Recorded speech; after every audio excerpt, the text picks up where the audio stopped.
अस्सलाम वालेकुम प्यारे स्टूडेंट्स, कैसे हैं आप? उम्मीद करता हूँ खैरियत से होंगे। आप देखते हैं डॉक्टर एक्यू लेक्चर्स। और आज हम स्मार्ट सिलेबस के अकॉर्डिंग चैप्टर नंबर 2 स्टार्ट करने जा रहे हैं। जिन बच्चों ने पढ़ लिया उनके लिए रिवीजन हो जाएगी, और जिन्होंने नहीं पढ़ा, जो अभी सोच रहे हैं कि हम पढ़ना शुरू कर दें, तो उनको चाहिए कि अब पढ़ना शुरू कर ही दें, क्योंकि पेपर्स आपके करीब आ रहे हैं। तो ये स्मार्ट सिलेबस जो अभी आया था उसके अकॉर्डिंग ही ये सिलेबस हम जो है वो इसको कंटिन्यू करने जा रहे हैं। चैप्टर नंबर 2 है जिसका नाम बायोडाइवर्सिटी है। बायो का मतलब आपको पता है लाइफ होता है। डाइवर्सिटी का मतलब होता है वो डाइवर्स, नाम से ही है डाइवर्स होना किसी भी चीज़ का। बायो मीन्स लाइफ, यानी लाइफ का डाइवर्स होना, यानी लाइफ की वैरायटी कितनी है, इकसाम कितनी है लाइफ की। आपको पता है बहुत ज़्यादा वैरायटी है। लाइफ किसे कहते हैं? जानदार चीज़ों को। जैसे इंसान हैं, एनिमल्स हैं, प्लांट्स हैं। कितनी तरह के एनिमल्स हैं और कितनी तरह के प्लांट्स हैं, बेशुमार वैरायटीज़ हैं प्लांट्स की और एनिमल्स की। तो इन सब की जो जो जो वैरायटी है, इसकी इतनी ज़्यादा तादाद में होना, इसको बेसिकली बायोडाइवर्सिटी कहते हैं। ये सिंपल लैंग्वेज में आपको समझाया। बायोलॉजी की टर्म्स में डेफिनेशन इसकी वो भी देख लेते हैं। अभी इंट्रोडक्शन में पढ़ लेते हैं।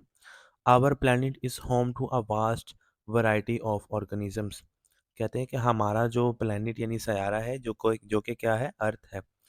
और इसमें वो कहते हैं कि ये एक होम है for a vast variety of organisms, यानी इसमें कई तरह के, बहुत सारे टाइप्स के ऑर्गेनिजम्स इसमें पाए जाते हैं। कहाँ से, किस तरह से? वो कहते हैं कि छोटे से कीड़ों से लेकर बड़े बड़े टावरिंग ट्रीज, बड़े बड़े दरख्तों तक जो है वो वैरायटी फैली हुई है। This variety is essential for the health and balance of our world. कहते हैं ये जो वैरायटी है ये है क्यों, ये ज़रूरी है हमारी दुनिया के लिए, यानी इस दुनिया की सेहत के लिए, इस दुनिया में रहने वाले जानदारों की सेहत के लिए और इसके बैलेंस के लिए ये वैरायटी का होना ज़रूरी है। क्योंकि अगर ये वैरायटी ना हो तो हमारा जो इकोसिस्टम है वो बैलेंस नहीं रहेगा, अनबैलेंस हो जाएगा और फूड चेन ख़राब हो जाएगी, फूड वेब ख़राब हो जाएगा, जिसकी वजह से ये लाइफ जो है वो एग्जिस्ट नहीं कर सकती। It provides us with food, medicine and clean air. ये जो वैरायटी है, बायोडाइवर्सिटी, हमें फूड प्रोवाइड करती है। फूड हम कहाँ से हासिल करते हैं? हम ह्यूमंस की बात करें तो हम एनिमल से फूड हासिल करते हैं, हम प्लांट से फूड हासिल करते हैं। कौन सी ऐसी चीज़ें हैं जहाँ से हम फूड हासिल नहीं करते? इसी तरह हम जो है वो मिनरल्स भी हैं, जैसे कि नमक है, नमक की कान से हम सॉल्ट हासिल करते हैं। तो हर तरह से हम जो है वो फूड हासिल कर रहे होते हैं। मेडिसिन्स हम लेते हैं पौधों से भी, एनिमल से भी हम मेडिसिन्स लेते हैं, नमकियात से भी हम मेडिसिन्स बनाते हैं। और क्लीन एयर, जो हमें साफ़ सुथरा जो माहौल नज़र आता है, जैसे कार्बन डाइऑक्साइड की एग्जांपल देखें तो कार्बन डाइऑक्साइड हमारे लिए हार्मफुल है, लेकिन प्लांट्स इसको क्लीन अप करते हैं। प्लांट्स जो है वो नेचुरल क्लीनर हैं। वो कार्बन डाइऑक्साइड को यूज़ करते हैं और हमारे लिए वो उसको ऑक्सीजन प्रोवाइड करते हैं, कार्बन डाइऑक्साइड फ्री करते हैं। इस चैप्टर में कहता है कि in this chapter we will explore the variety of organisms and the method of classifying them into groups. हम इस चैप्टर में एक्सप्लोर करेंगे, देखेंगे किस चीज़ को, वैरायटी ऑफ ऑर्गेनिजम्स को, और उसके बाद हम ये देखेंगे कि किस तरह से जानदारों को क्लासिफाई किया जा सकता है ग्रुप्स के अंदर और सब ग्रुप्स में भी। तो बायोडाइवर्सिटी यहाँ से, इसका इंट्रोडक्शन यहाँ पे था, ये 4-5 लाइनों का इंट्रोडक्शन था। इसको याद करने की ज़रूरत नहीं है, वैसे कंसेप्चुअल आपके लिए कंसेप्ट के लिए था। बायोडाइवर्सिटी यहाँ से हम इसको स्टार्ट करते हैं बायोडाइवर्सिटी की डेफिनेशन से, ये अपने याद करनी है। Biodiversity means variety of organisms in a particular area.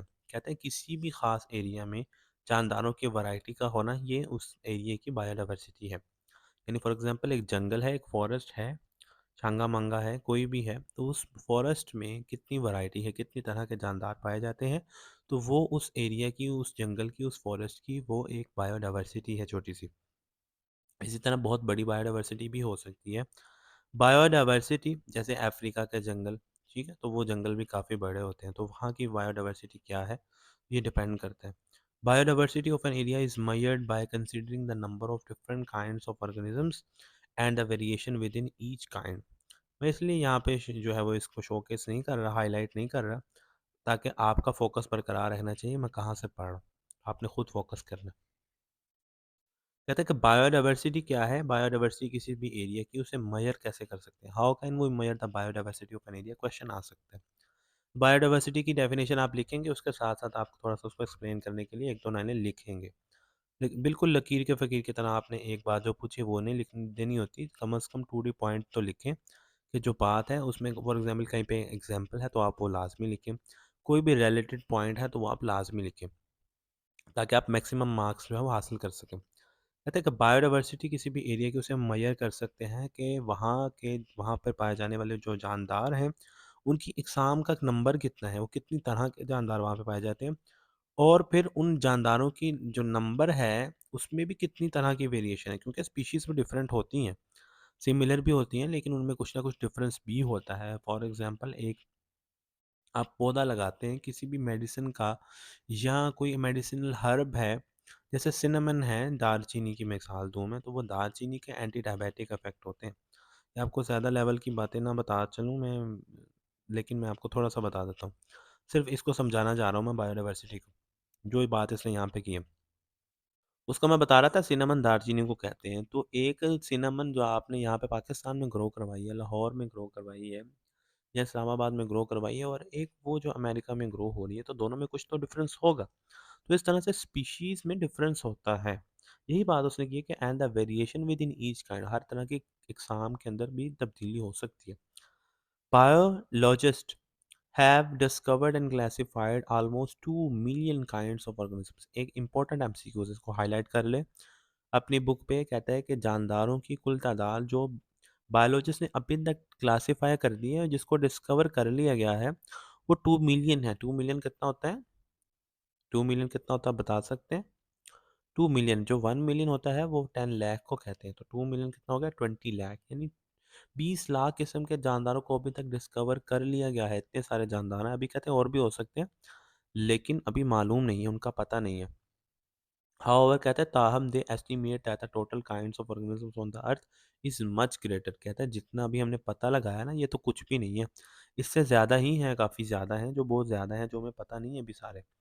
वक्त आने के साथ साथ शायद हम उसको पता लगा सकें, हो सकता है।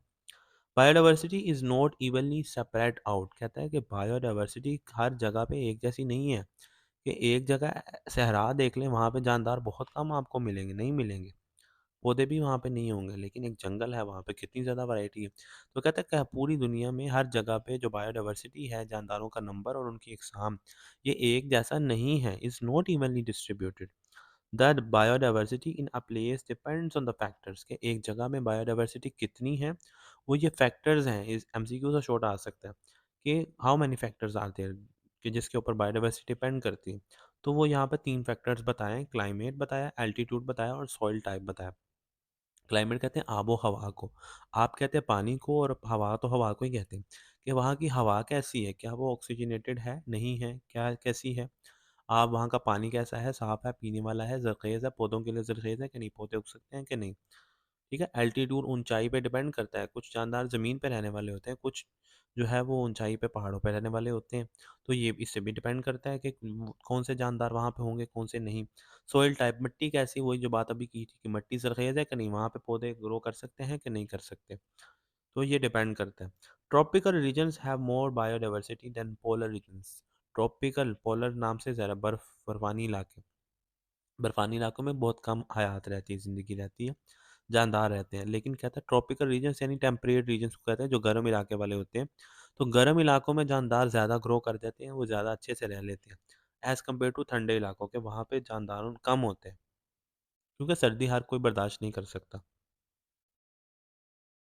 उसके बाद इम्पोर्टेंस यहाँ पे इस लेक्चर के अंदर हम डिस्कस कर लेते हैं, इम्पोर्टेंस ऑफ बायोडाइवर्सिटी। बायोडाइवर्सिटी की अहमियत क्या है?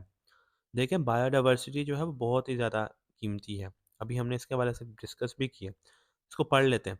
Biodiversity provides many essential services for humans in the planet. कहते हैं बहुत ही अच्छी सर्विसेज, खदमात देती है बायोडाइवर्सिटी, ज़रूरी।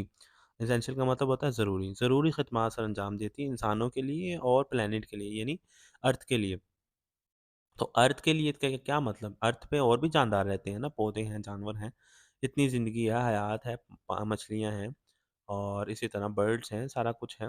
Hair are key benefits of biodiversity. कहते हैं कुछ बेनिफिट्स बताए हैं, वैसे तो बहुत सारे हैं, कुछ यहाँ पे आपके लेवल के मुताबिक बताए हैं।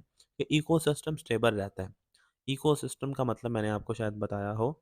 इकोसिस्टम होता है, इकोसिस्टम का भी जिक्र भी किया था। इकोसिस्टम होता है बायोटिक और एबायोटिक कंपोनेंट्स, मतलब जानदार और बेजान जो मिलकर आपस में रहते हैं और उनका आपस में एक ताल्लुक होता है, वो जो सिस्टम एक बनाते हैं उसको इकोसिस्टम कहते हैं। इकोसिस्टम का मतलब है सिंपली कि जानदार और बेजान इकट्ठे रह रहे हैं और उनका आपस में कोई ताल्लुक है।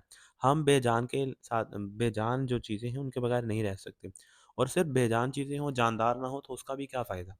तो इसका मतलब ये है, इकोसिस्टम का यही मतलब है। स्टेबिलिटी यानी मुतवाज़न रहता है, इकोसिस्टम बरकरार रहता है, ख़त्म नहीं हो जाता। बायोडायवर्सिटी इसके अंदर साइकिल्स होते हैं, नाइट्रोजन साइकिल होता है, सल्फर साइकिल होता है, कार्बन साइकिल होता है। ये बेसिक एलिमेंट्स होते हैं।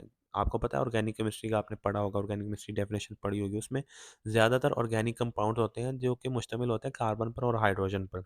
तो कार्बन साइकिल चलता है कि कार्बन किस कहाँ से हम हासिल करते हैं और किस तरह से वो दोबारा एनवायरनमेंट में आ जाता है। ठीक है?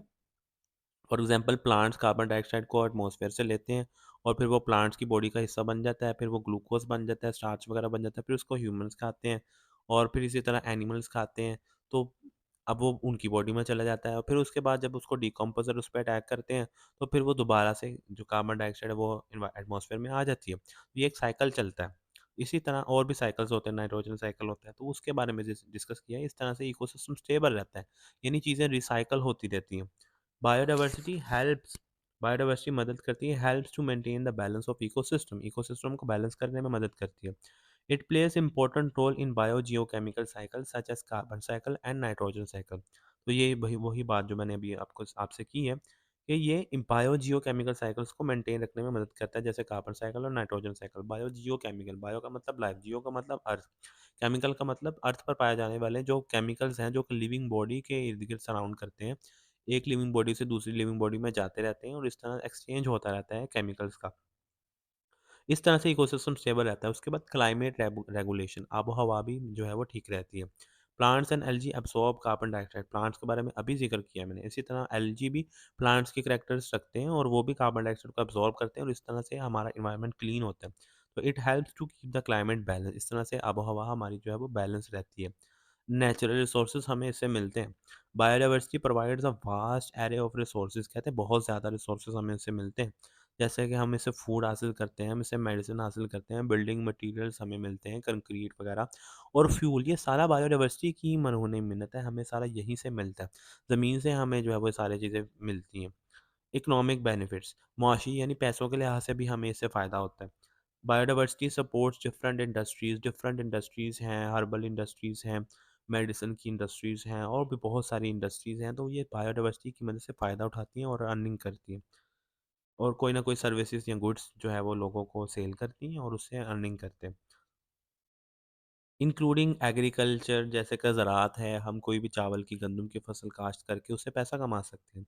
लोगों को हम फूड दे के पैसा कमा सकते हैं, हम एक सर्विस दे रहे हैं, हम काम कर रहे हैं, हमारी मेहनत के पैसे। तो इस तरह इकोनॉमिक बेनिफिट्स हासिल होते हैं। टूरिज्म, बायोडाइवर्सिटी यानी जितनी ज़्यादा प्लांट्स होंगे, खूबसूरती होगी, जानवर अच्छे होंगे, तो उसके लोग टूर पे आएंगे आपके पास। जैसे चिड़ियाघर जाते हैं, जू में जाते हैं या आप कहीं बाहर जाते हैं तो वहाँ से उसको उनको पैसे पे करने होते हैं, तो इस तरह अर्निंग हो जाती है, इकोनॉमिक बेनिफिट हो जाता है। फार्मास्यूटिकल्स अभी बताया आपको कि लोगों को जो हेल्थ के रिलेटेड जितने भी प्रॉब्लम्स हैं उनके वो ठीक करके हम जो है इकोनॉमिक बेनिफिट्स हासिल कर सकते हैं। यहाँ पे एक एमसीक्यूज़ है, ये टेबल में जैसे लिखा हुआ है कि इंटरनेशनल जो बायोडाइवर्सिटी डे है वो 22 मई को सेलिब्रेट किया जाता है। ये एमसीक्यूज़ आपने याद रखना है। अवेयरनेस फैलाई जाती है इसके हवाले से। द यूनाइटेड नेशंस का आपको पता है, ये एक जो है वर्ल्ड वाइड एक इदारा है, has designated May 22 as the international biodiversity day. उन्होंने कहा है कि इंटरनेशनल बायोडाइवर्सिटी डे जो है वो 22 मई को है।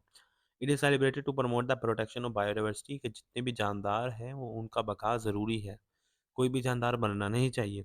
तो उनको बचाने के लिए ये सेलिब्रेटेड किया जाता है, ये डे मनाया जाता है ताकि आगाही फैलाई जा सके और लोगों को पता चल सके, अवेयरनेस फैलाई जा सके। तो ये हमारा आज का लेक्चर था जिसमें हमने बायोडाइवर्सिटी का जो चैप्टर है वो स्टार्ट किया और इसकी इंपॉर्टेंस को डिस्कस किया। उम्मीद है आपको लेक्चर अच्छा लगा होगा।